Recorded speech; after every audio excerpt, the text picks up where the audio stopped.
तुम्ही आज काय करता हीच गोष्ट तुमचं भविष्य ठरवत असते. गुड इव्हिनिंग वॉरियर्स आणि सर्व भावी अधिकारी.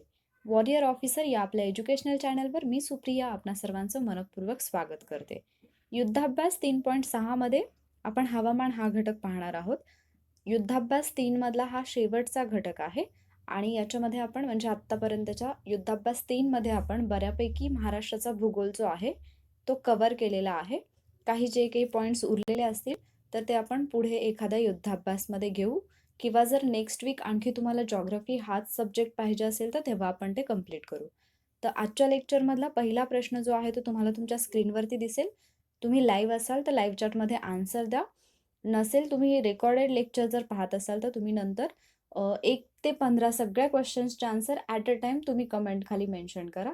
कारण तुम्ही प्रत्येक क्वेश्चनचा आन्सर सेपरेटली जे मेन्शन करतात तर ते थोडंसं चेक करताना प्रॉब्लेम येतो. कारण बरेच स्टुडंट जे आहेत ते लाईव्ह नसतात, नंतर ते रेकॉर्डेड सेशन पाहतात आणि त्याच्यामध्ये ते आन्सर देत असतात. ओके, तर आज जेवढे पण प्रेझेंट आहेत सगळ्या क्वेश्चन्सचे आन्सर देण्याचा प्रयत्न करा. पहिला प्रश्न आहे, खाली नमूद शहरांची मे महिन्यातील तापमान कक्षा उतरत्या क्रमाने लावा. 1 नागपूर, 2 सोलापूर, 3 रत्नागिरी आणि 4 मुंबई. तर यांचा तुम्हाला क्रम लावायचा आहे उतरता म्हणजे जास्तकडून कमीकडे. तर सगळ्यात पहिल्यांदा मी तुम्हाला तापमान कक्षा म्हणजे काय हे सांगते. त्यापूर्वी जर तुम्हाला माहिती असेल तर तुम्ही तुमचा आन्सर मेन्शन करा. अदरवाईज तुम्ही गेस तरी करू शकता. तापमान कक्षा म्हणजे साधारणतः दिवसाचं जे तापमान असतं आणि रात्रीचं जे तापमान असतं कोणत्याही ठिकाणचं, तर या 2 तापमानांमध्ये फरक असतो. म्हणजे अगदी तुम्ही ज्या ठिकाणी राहत असाल तिथला जरी तुम्ही विचार केला तरी तुम्हाला जाणवत असेल की दिवसभराचं तापमान आणि रात्रीचं तापमान याच्यामध्ये डिफरन्स आहे. तर हा जो डिफरन्स असतो त्याला म्हटलं जातं तापमान कक्षा.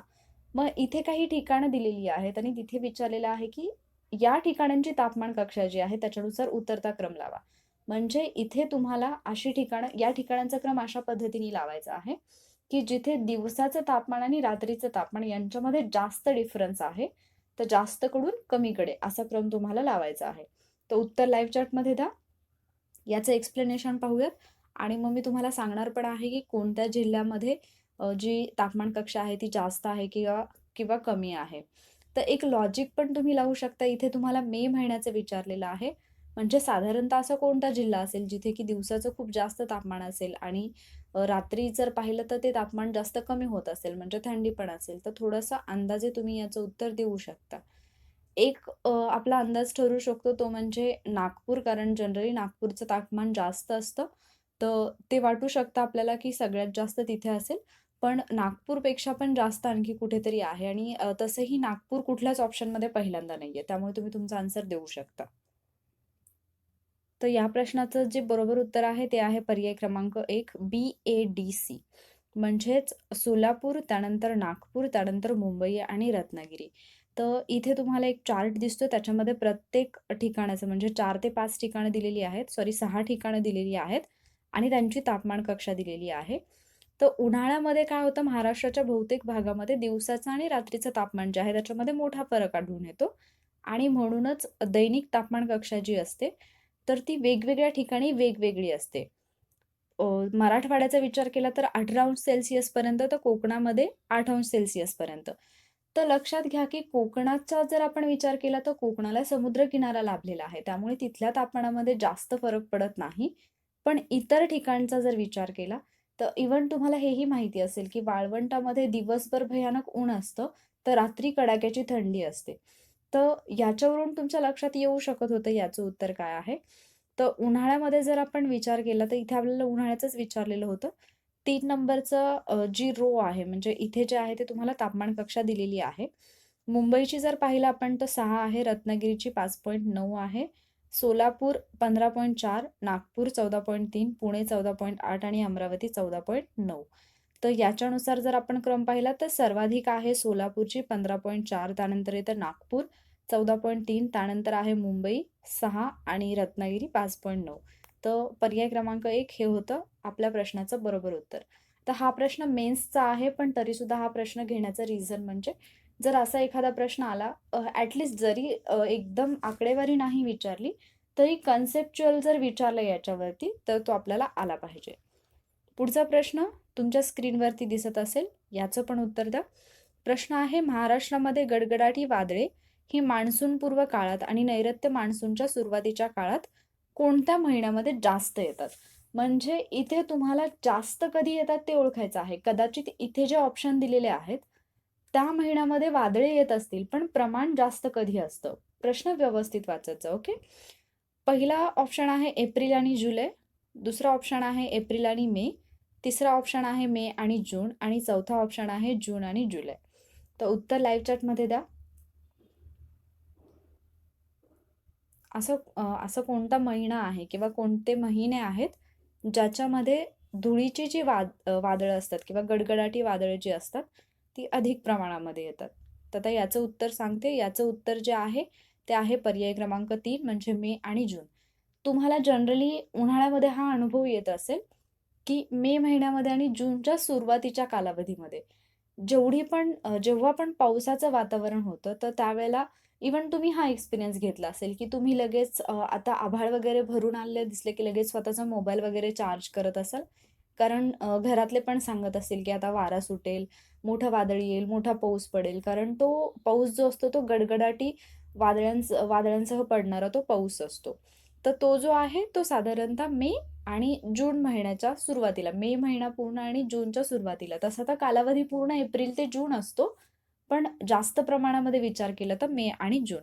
उन्हाळा हा कोरडा ऋतू आहे हे आपल्याला माहिती आहे. तर महाराष्ट्रामध्ये उन्हाळ्यात पण काही प्रमाणात पाऊस पडतो आणि दक्षिण महाराष्ट्राचा जर विचार केला तर दक्षिण महाराष्ट्रामध्ये उन्हाळा या ऋतूमध्ये जास्त पाऊस पडतो. तर एप्रिल ते जून या महिन्यामध्ये या पावसाचं प्रमाण जास्त असतं आणि प्रामुख्याने कोल्हापूर आणि सांगली या जिल्ह्यामध्ये हा पाऊस जास्त पडतो, हे पण लक्षात ठेवा. बऱ्याचदा विजांचा लखलखाट आणि ढगांचा गडगडाट होतो. काही वेळेला गारा सुद्धा पडतात, म्हणजे गारपीट झाली अशा बातम्या तुम्ही ऐकत असाल आणि या पावसाचं स्वरूप जे असतं ते वादळी असतं. आणि हा जो अवेळी पडणारा पाऊस आहे त्यालाच दक्षिण महाराष्ट्रामध्ये वळवाचा पाऊस असं म्हटलं जातं. हा पाऊस जो आहे तो आंब्याच्या पिकाला उपयोगी असतो. म्हणून याला आम्रसरी किंवा आंबेसरी म्हणून सुद्धा ओळखलं जातं आणि हा शब्द महत्त्वाचा आहे, लक्षात ठेवा. पुढच्या क्वेश्चनकडे जाऊयात. पुढचा क्वेश्चन आहे, महाराष्ट्रामध्ये सर्वसाधारणपणे धुळीची वादळे ही दुर्मिळ आहेत किंवा 1-2 वादळे एप्रिल आणि मे मध्ये किंवा जूनच्या सुरुवातीस विशेषतः राज्याच्या कोणत्या भागात तयार होतात? पुढचा प्रश्न जो आहे तो दुसऱ्या प्रश्नाशीच थोडाफार रिलेट करतो, की अशी वादळे येतात, पण कोणत्या राज्याचा कोणता भाग आहे की जिथे ही वादळं तयार होतात? विदर्भ, मराठवाडा, धुळे आणि जळगाव जिल्हे की दक्षिण मराठवाडा आणि पश्चिम महाराष्ट्र? तर याचं पण उत्तर बरोबर द्या. मगाच्या प्रश्नामध्ये जे आपण पाहिलं याच्या मागच्या प्रश्नामध्ये, तर तिथे आपण पावसाबद्दल बोललो होतो. तो पाऊस जो आहे तो वादळी स्वरूपाचा असतो असं आपण बोललो होतो. पण इथे जे विचारलेलं आहे ते विचारलेलं आहे की धुळीची वादळे निर्माण होतात, ती कोणत्या भागामध्ये होतात? इथे असं म्हटलेलं नाहीये की धुळीची वादळं पावसासोबत येतात. त्यामुळे उत्तर देताना थोडं काळजीपूर्वक द्या. असा कोणता प्रदेश आहे की जिथे धुळीची वादळं म्हणजे दुर्मिळ आहेत पण अशी वादळं पाहायला मिळतात? तर तुमचं उत्तर देऊन झालंय. याचं बरोबर उत्तर आहे पर्याय क्रमांक 1 विदर्भ. विदर्भामध्ये अशी वादळं आपल्याला मोठ्या प्रमाणावर पाहायला मिळतात. भारताचा विचार केला तर उत्तर भारतीय मैदानी प्रदेशात विशेषतः पंजाब, हरियाणा, राजस्थान आणि उत्तर प्रदेशमधील भागात ही धुळीची वादळं आढळतात आणि दुपारनंतर या वाऱ्यांची निर्मिती होते. म्हणजे आपण सुद्धा बऱ्याचदा एक्सपिरियन्स करतो हे की दुपारनंतरच अशा स्वरूपाचा पाऊस येत असतो. बाष्पाच्या अभावामुळे हे वारे जे असतात ते अतिशय कोरडे असतात आणि म्हणूनच उत्तर भारतीय मैदानी प्रदेशामध्ये या वाऱ्यांना लू या नावाने ओळखलं जातं आणि याच्यावरती प्रश्न येऊन गेले. लू हे वारे, ओके. पंजाब, हरियाणा, राजस्थानमधले जी धुळीची वादळं असतात त्यांना आंधी या नावाने ओळखलं जातं. एप्रिल मे महिन्याच्या सुमारास पश्चिम बंगाल, ओडिसा या राज्यात सुद्धा अचानक वादळं निर्माण होतात आणि यामुळं विजांचा कडकडाट आणि ढगांचा गडगडाट होऊन मुसळधार पाऊस सुद्धा पडतो. तर ही वादळं जी असतात ती वैशाख महिन्यामध्ये येतात, म्हणून पश्चिम बंगालमध्ये यांना कालबैसाखी असं सुद्धा म्हटलं जातं. तर नावं व्यवस्थित लक्षात ठेवा. उत्तर भारतीय मैदानी प्रदेशामध्ये उत्तरेकडे लू म्हटलं जातं, तर जो पंजाब, हरियाणा, राजस्थानचा प्रदेश आहे तिथे आंधी म्हटलं जातं आणि पश्चिम बंगालमध्ये कालबैसाखी असं म्हटलं जातं. उन्हाळ्याच्या अखेरीस महाराष्ट्र, गोवा, कर्नाटक आणि केरळ या राज्यामध्ये मान्सूनपूर्व सरी पडतात आणि त्यांना कोकणामध्ये आम्रसरी असं म्हटलं जातं. महाराष्ट्रामध्ये काही भागामध्ये असताना वळवाचा पाऊस म्हणजे दक्षिणेकडे वळवाचा पाऊस असं सुद्धा म्हटलं जातं. किनारपट्टीवर दुपारच्या उन्हानंतर आरोह प्रकारचा पाऊस पडतो, तर मराठवाडा आणि विदर्भामध्ये उन्हाळ्याच्या कालखंडामध्ये धुळीची वादळं निर्माण होतात. महाराष्ट्राचा जर विचार केला कोकण किनारपट्टीचा, तर तिथला पर्जन्य वेगळा आहे. पुढे प्रश्न येणार आहे, त्यामुळे मी त्याच्याबद्दल डिस्कस नाही करत. तर या प्रश्नाचं उत्तर तुम्हाला समजलं असेल, की जी धुळीची वादळं आहेत ती साधारणपणे विदर्भामध्ये जास्त तयार होतात. पुढचा प्रश्न आहे, महाराष्ट्राच्या किनारवर्ती प्रदेशात जून ते ऑक्टोबर दरम्यान आर्द्रता किती असते? 60 ते 75% दरम्यान, 65 ते 75% दरम्यान, 70 ते 80% दरम्यान आणि 80% पेक्षा जास्त. तर उत्तर तुमचं लाईव्ह चॅटमध्ये द्या. बऱ्याचदा तुम्ही लाईव्ह चॅटमध्ये जे काही विचारता त्याचा लगेच रिप्लाय देणं मला पॉसिबल होत नाही. तर अगदी सिरियस डाऊट असेल तर कधी-कधी कमेंट बॉक्समध्ये पण मेन्शन करत जा. ज्यावेळेला मला वेळ असेल त्यावेळेला मी रिप्लाय देण्याचा प्रयत्न करेन.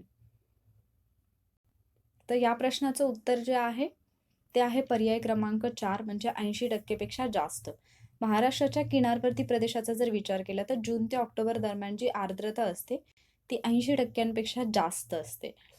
नैऋत्य मान्सून वाऱ्यांचा जर आपण विचार केला तर हे जे आहेत ते साधारणतः जून महिन्यामध्ये महाराष्ट्राच्या कोकण किनारपट्टीवरती येऊन धडकतात आणि तो कालावधी जर पाहिला तर त्या कालावधीमध्ये कोकणात आर्द्रतेचं प्रमाण जे असतं ते जास्त असतं, म्हणजे साधारणतः 80 ते 90%.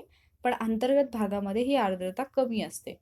इतर ऋतूंचा जर आपण विचार केला म्हणजे उन्हाळ्याचा शेवट आणि हिवाळ्याच्या सुरुवातीला, तर हेच आर्द्रतेचं प्रमाण जे असतं ते 60 ते 80%च्या दरम्यान असतं.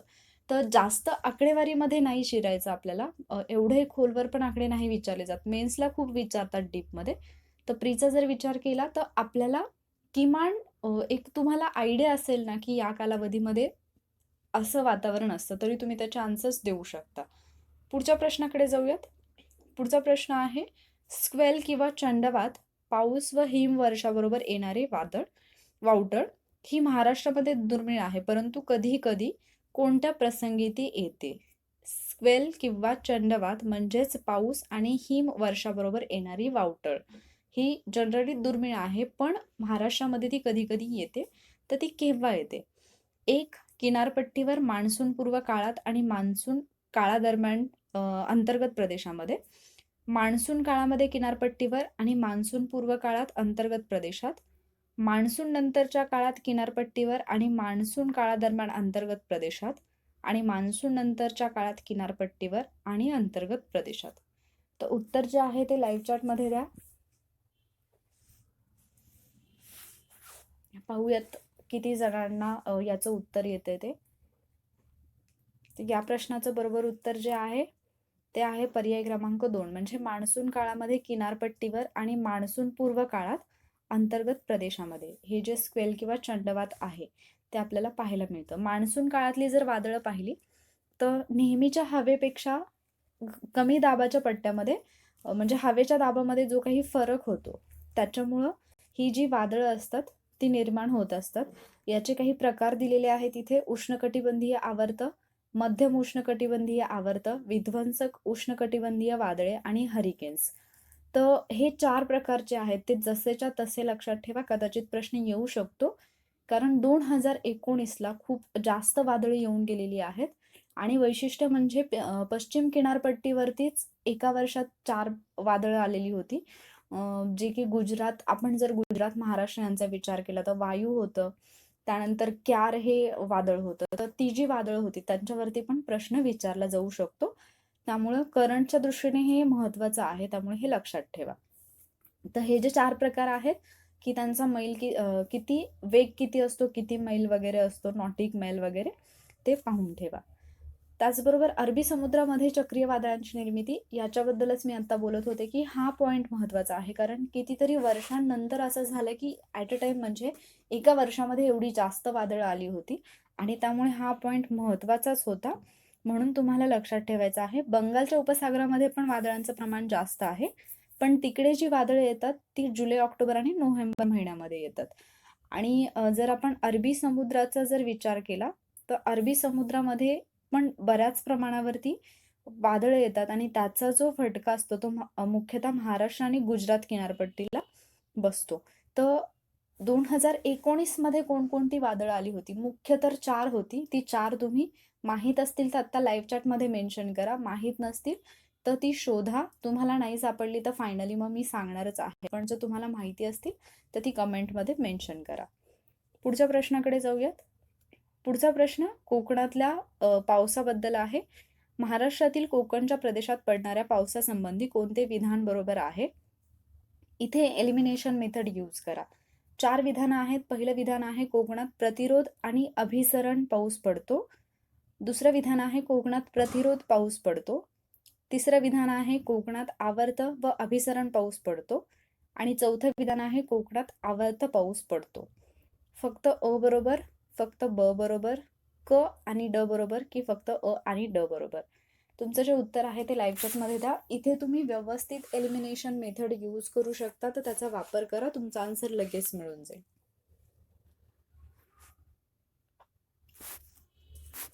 कोकणात जो पाऊस पडतो तो जर आपण पाहिलं तर रचना आपल्याला माहिती आहे. महाराष्ट्राची जर रचना पाहिली तर इथे आहे सह्याद्री पर्वत आणि इकडे आहे समुद्रकिनारा.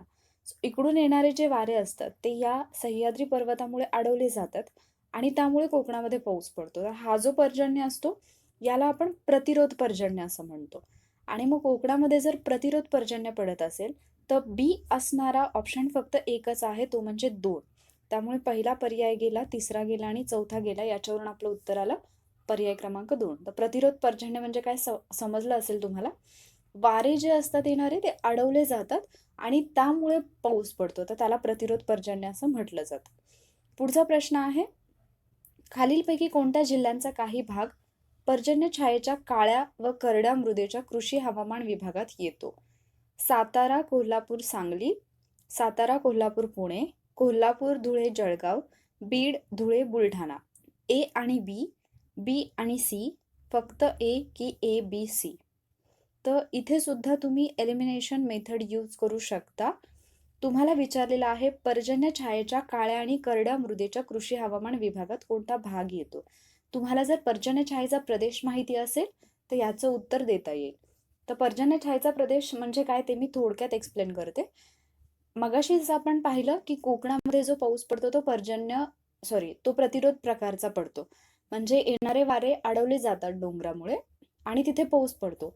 मग आता हे जी रिकामी झालेली हवा असते म्हणजे ऑलरेडी पाऊस तर पडला, ती पुढे जाते आणि त्यामुळे डोंगराच्या अगदी त्याचा ज्या बाजूला पाऊस पडतो त्याच्या पुढच्या दिशेला, उलट दिशेला पावसाचं प्रमाण हे अतिशय कमी असतं, कारण कोरडे ढग तिकडे जातात. त्याला म्हणतो आपण पर्जन्य छायेचा प्रदेश. मग महाराष्ट्राचा जर विचार केला तर कोणता असा विभाग आहे की जो पर्जन्य छायेच्या काळ्या आणि कोरड्या मृदेच्या कृषी हवामान विभागात येतो? तर एक जिल्हा आहे जो नाही येत त्याच्यामध्ये, त्यावरून तुमचं आन्सर येतं. तर या प्रश्नाचं बरोबर उत्तर जे आहे ते आहे पर्याय क्रमांक 3 म्हणजे फक्त ए. कारण पुणे जिल्हा जो आहे तो पर्जन्य छायेच्या प्रदेशात येत नाही.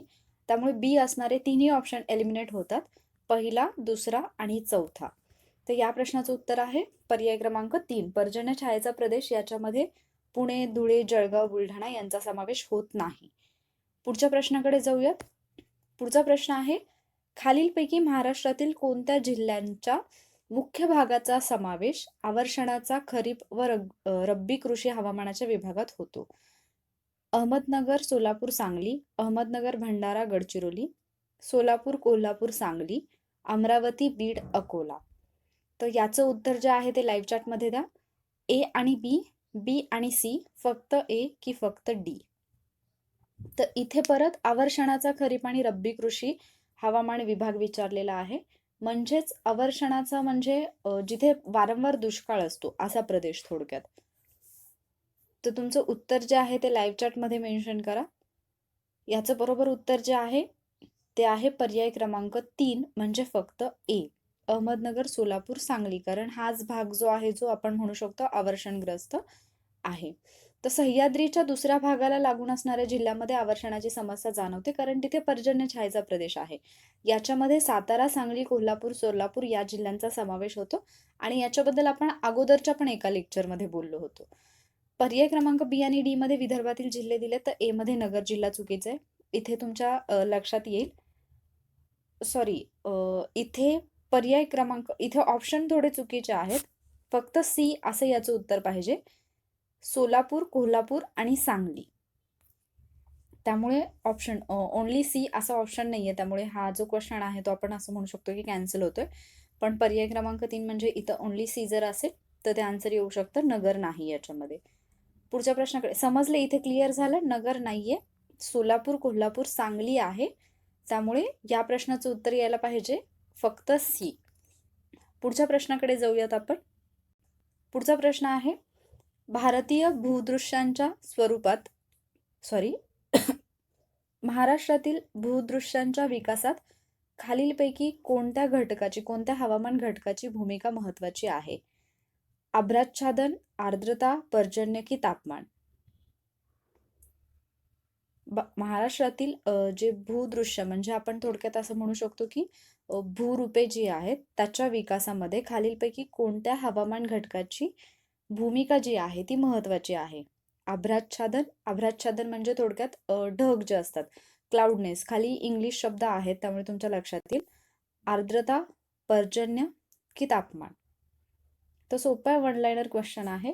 याचं जे बरोबर उत्तर आहे ते आहे पर्याय क्रमांक 3, रेनफॉल. कारण महाराष्ट्रामध्ये जर आपण विचार केला तर पर्जन्याचा जर विचार केला तर महाराष्ट्रामध्ये, पूर्ण महाराष्ट्रामध्ये सगळीकडे सारखा पर्जन्य नाही आणि त्यामुळेच मग महाराष्ट्राची जी प्राकृतिक रचना आहे त्याच्यावरती याचा खूप मोठ्या प्रमाणावर परिणाम होतो.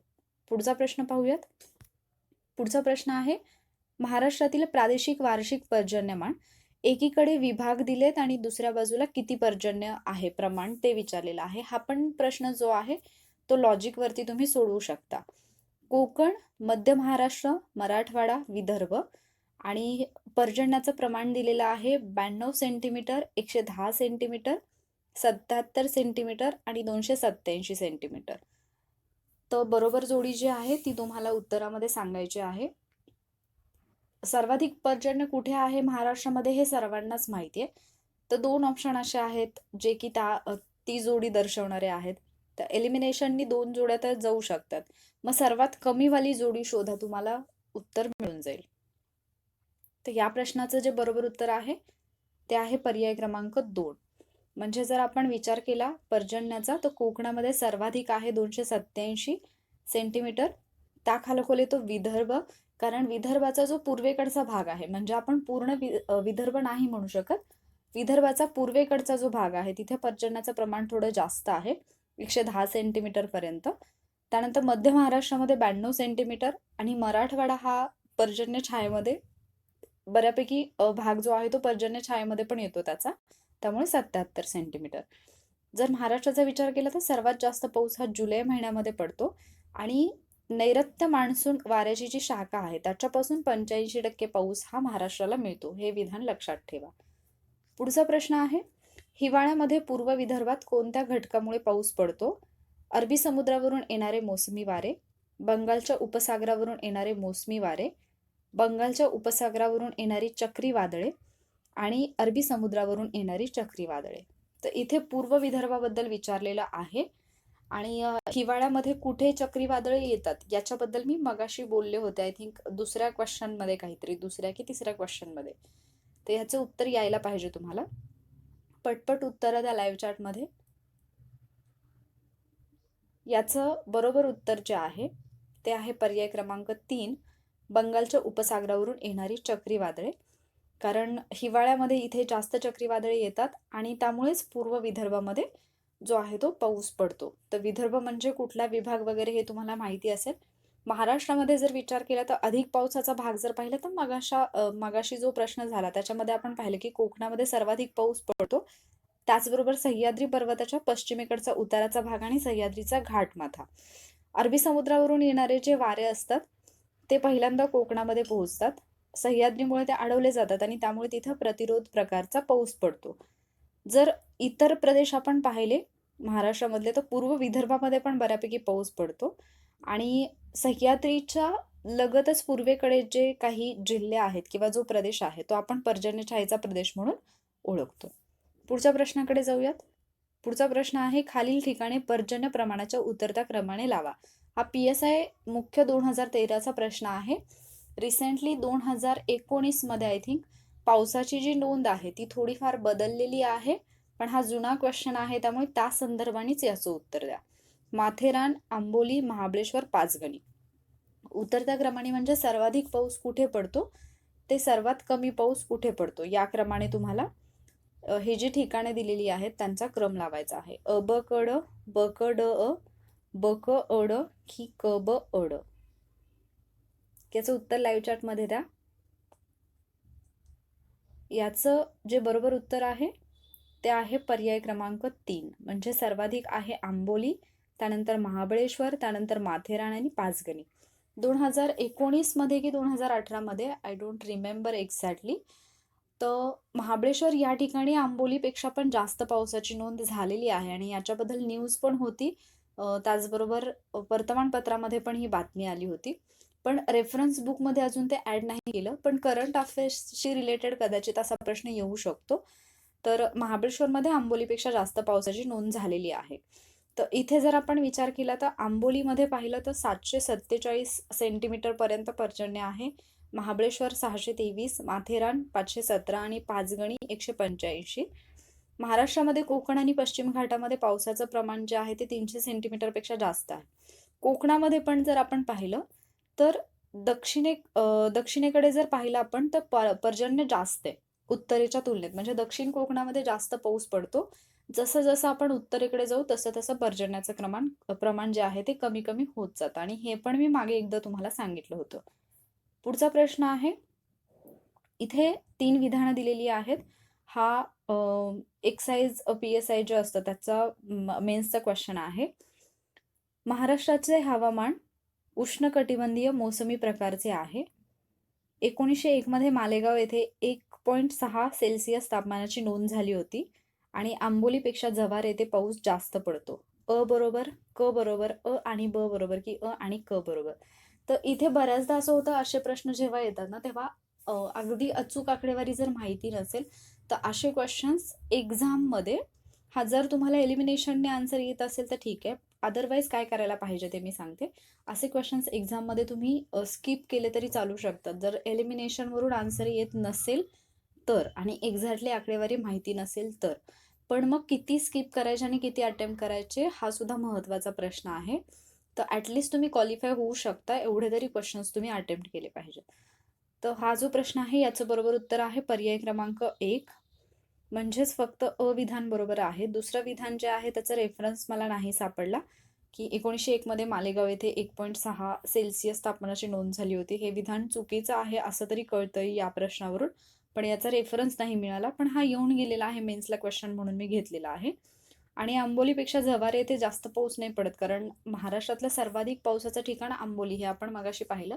त्याचबरोबर आंबोलीलाच महाराष्ट्रातलं चेरापुंजी म्हणून सुद्धा ओळखलं जातं. चेरापुंजी हे भारतातलं सर्वाधिक पावसाचं प्रमाण असणारं ठिकाण आहे, मोसिनराम आणि चेरापुंजी. पुढचा प्रश्न जर आपण पाहिला तर पुढचा प्रश्न आहे, महाराष्ट्रातील कोणत्या प्रदेशात नैऋत्य मान्सूनच्या दोन्ही शाखांपासून पाऊस मिळतो.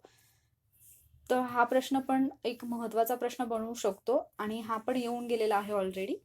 मराठवाडा, विदर्भ, कोकण की खानदेश, कोणता प्रदेश असा आहे जिथे नैऋत्य मान्सूनच्या दोन्ही शाखांपासून पाऊस पडतो. हे प्रदेश पण तुम्हाला माहिती पाहिजेत कुठे आहेत. तेवढं जरी माहिती असेल तरी सुद्धा तुम्हाला त्याचं उत्तर देता येतं. तर या प्रश्नाचं बरोबर उत्तर आहे पर्याय क्रमांक 2, विदर्भ. विदर्भामध्ये दोन्हीकडून येणारा पाऊस म्हणजे नैऋत्य मान्सूनच्या दोन्ही शाखांपासून, म्हणजे परतीचा मान्सून ज्याला आपण म्हणतो, तर तो सुद्धा पडतो आणि रेग्युलर जो आहे आपला पाऊस तो सुद्धा तिथे जास्त प्रमाणामध्ये असतो. पुढचा प्रश्न जर पाहिला, अमृतसरी मान्सूनपूर्व काळात पडतात त्या कोणत्या प्रदेशात पाऊस देतात. मगाशीच आपण याच्याबद्दल बोललो होतो, आम्रसरी किंवा आंबेसरी, त्यालाच अमृतसरी सुद्धा म्हटलं जातं. तर हा जो पाऊस आहे तो मान्सूनपूर्व काळात पडतो, तर तो जनरली कोणत्या प्रदेशामध्ये पाऊस देतो. सॉरी, आम्रसरी वेगळा आहे आणि अमृतसरी वेगळा आहे. तर गुजरात आणि महाराष्ट्र, दख्खनचे पठार, केरळ आणि कर्नाटक किनारपट्टी आणि पश्चिम बंगाल, आसाम. या प्रश्नाचं जे उत्तर आहे ते लाईव्ह चॅटमध्ये द्या. याचं जे उत्तर आहे ते लाईव्ह चॅटमध्ये द्या पटकन. सॉरी, आज थोडी तब्येत ठीक नसल्यामुळे लेक्चर जास्त वेळ नाही घेऊ शकले किंवा जास्त एक्सप्लेनेशन नाही देऊ शकले. I hope you understand. तर याचं जे बरोबर उत्तर आहे ते आहे पर्याय क्रमांक 3, केरळ आणि कर्नाटक किनारपट्टी. या ठिकाणी अमृतसरी या आहेत किंवा अमृतसरी मान्सूनपूर्व काळामध्ये पडणारा हा पर्जन्य आहे आणि केरळ आणि कर्नाटकच्या किनारपट्टीला. तर या प्रश्नाचं बरोबर उत्तर मी सांगितलेलं आहे. अशा पद्धतीने आपण महाराष्ट्राच्या भूगोलमधले ऑलमोस्ट इम्पॉर्टंट टॉपिक जे आहेत ते कव्हर केलेले आहेत. पण एवढ्यावरतीच म्हणजे एवढंच केलं तर बस होईल का असा जर प्रश्न असेल तर नाही, तुम्हाला याच्यापेक्षा आणखी व्यवस्थित अभ्यास करायचा आहे. प्रीचे सगळे क्वेश्चन्स एकदा पहा, कारण आपण फक्त मेन्सचे क्वेश्चन्स कव्हर केलेत. पुढच्या युद्धाभ्याससाठी तुम्ही सब्जेक्ट आणि टॉपिक सजेस्ट करा. ज्या टॉपिकबद्दल जास्त डिमांड असेल तर तो टॉपिक किंवा तो सब्जेक्ट आपण कंटिन्यू करूया, किंवा पूर्ण वीकमध्ये तुम्हाला एकच सब्जेक्ट नको असेल, वेगवेगळे हवे असतील तरी आपण तसं पण लेक्चर अरेंज करूया. Okay, I hope he lecture series तुम्हाला हेल्पफुल ठरत असेल. जर हे लेक्चर्स तुम्हाला आवडत असतील तर नक्की लाईक करा, तुमच्या फ्रेंड्ससोबत शेअर करा आणि वॉरियर ऑफिसर या आपल्या यूट्यूब चॅनलला नक्की सबस्क्राईब करा. आज थोडी तब्येत ठीक नसल्यामुळे जास्त वेळ नाही घेऊ शकले आणि 1-2 ठिकाणी मे बी रीडिंगमध्ये पण मिस्टेक झाली, पण मी ते लगेच क्लिअर केलेलं आहे. तर स्वतःची काळजी घ्या, खुश राहा, स्टे सेफ. Thank you warriors.